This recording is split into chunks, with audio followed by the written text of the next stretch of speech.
Hey guys, it's Brandon here with another view, and today we'll be taking a look at what the future holds for Jeep Wrangler and their available engine options.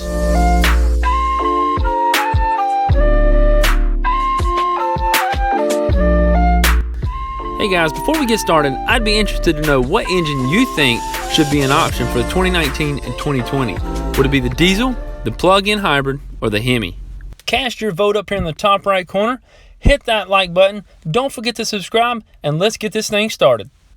Alright guys, we've all seen the Hemi and the Wrangler, and we know it's sweet. It's got lots of power. That's what we're all wanting, but let's just face it guys, there's no way Jeep's going to put a Hemi and a Wrangler in production. There's just too much liability. So let's talk about something more realistic. Let's talk about the 2-liter. Let's talk about the 3-liter EcoDiesel and the plug-in hybrid 3.6. The 2.0 liter is a gas turbocharged 4-cylinder with 268 horsepower and 295 foot-pounds of torque. This thing's direct injected, and we have two different fuel systems on this. We have a low pressure fuel that runs about 75 psi. Then we have a high pressure fuel system that runs about 9,000 psi to the injectors in the common rail. There are three different cooling systems on this engine. The first one I'm going to talk about is the high temperature cooling system. Now that's your basic stuff that we all know is your radiator, the heater core, engine oil cooler, and yes, the famous EGR valve. The low temperature cooling system is actually used to warm things up during those extreme cold conditions. The things that are in that system are air charge cooler, the turbo, the starter generator, and a throttle body. And it does have a separate radiator, so we have two radiators now. Now the third cooling system is actually for the battery pack, which I'm going to call the battery thermal management system.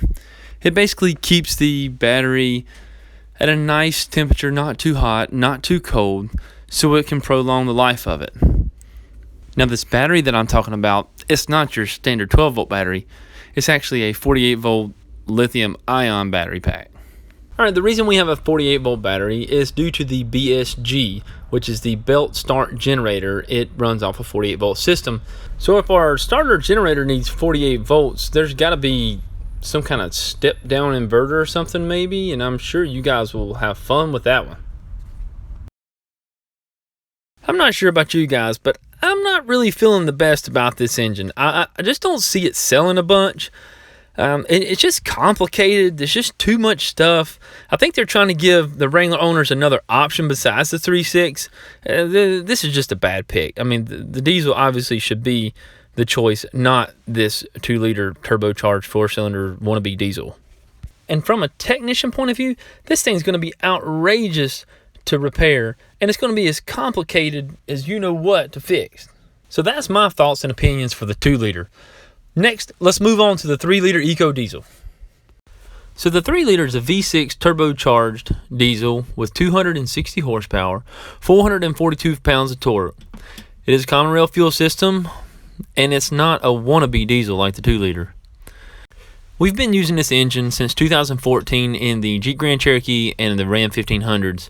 It seems to be pretty good. The really only issues that we really have out of it is in the DEF system. So don't forget, if you get this diesel, you're going to have the DEF system. Let's talk about fuel mileage right quick. The Jeep Grand Cherokee is rated at 21 miles per gallon in town, 28 miles per gallon on the interstate. The Jeep Wrangler is a lot lighter, so I'm thinking maybe we might be able to be pushing 30 plus miles per gallon on the interstate easily. This thing could get pretty expensive maintaining. Oil changes and fuel filters on diesels are not the cheapest. So let's talk about when it's going to be coming out.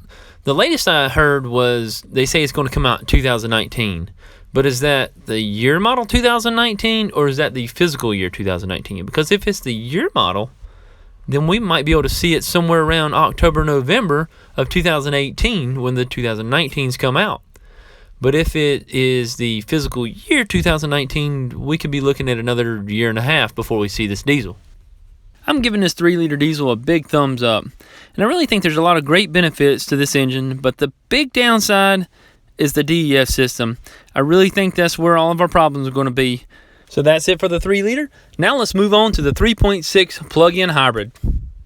Alright, I'm going to go over three major points here on this 3.6 plug-in hybrid. I'm going to go over the specifications, why they're going to put it in the Wrangler, and maybe when they're going to put it in the Wrangler. The 3.6 liter is a V6 gas engine, similar to the 3.6 liter that we already have in the Wrangler, but it is tweaked just a little bit for this hybrid. It has 248 horsepower, 230 foot-pounds of torque, and it has 2 electric motors. We're going to call those Motor A and Motor B. Motor A is 63 kilowatts, which equals 84 horsepower and 92 foot-pounds of torque. Motor B is an 85 kilowatt motor with 114 horsepower and 231 foot-pounds of torque. Now, the Chrysler Pacifica offers a 16 kilowatt lithium-ion battery. I just don't see how in the world they're going to fit that big of a battery in a Wrangler. Maybe a 7 kilowatt hour battery, but I just don't see them putting that big of a battery in the Wrangler. The voltage on this thing's nothing to mess around with. Completely dead is 260 volts DC. Completely charged, 408 volts DC. So no messing around with this battery. So there's the specs, and here's why. They have what they call CAFE, which is Corporate Average Fuel Economy. Now, basically the government comes together and says, hey, the whole average of your vehicles that you make, Chrysler, Dodge, Jeep, Ram, has to average a certain mile per gallon to meet our standard.